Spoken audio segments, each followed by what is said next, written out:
Professor, good to see you again.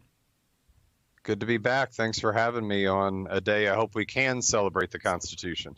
Well, I certainly hope so. Let's be honest. It's been 246 years. It's the longest functioning government in world history that has not changed. There's a reason for that.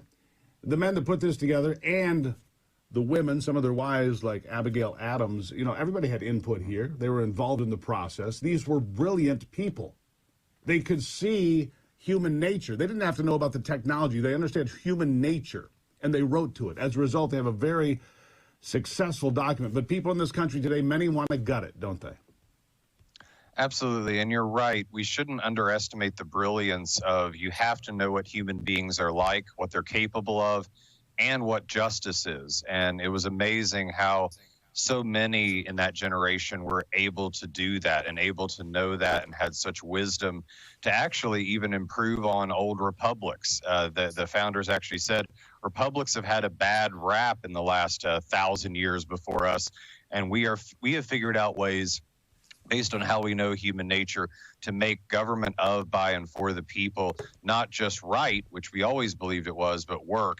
And you're right that many today have forgotten that wisdom, the wisdom of separation of powers, the wisdom of federalism, and the wisdom of the underlying principles of what it means to be a virtuous, self-governing citizen, and are wanting to replace it really with failing alternatives.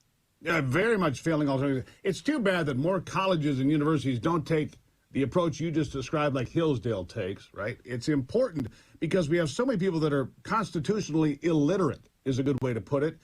They don't understand it. Oh, the right to this, the right to that. Where is that? Oh, they don't know because they've never read the document. And then they want to attack the First Amendment. Oh, hate speech. We've got to... The First Amendment was written for hate speech. Happy talk doesn't need to be protected, Professor. It's things that offend people. The point is, if I offend you when I'm talking, it's okay. It's the robust exchange of ideas that is the foundational principle, one of them, for this nation, right or wrong. Absolutely. And I even tell my students in class, we go back to the Greek philosopher Aristotle, and he says part of being human, what makes us different than animals, is that we can talk to each other and that we talk to each other about what's right and wrong. We fight about it. We go round and round about it, but then we decide how to operate our laws, how to work a political community based on speech.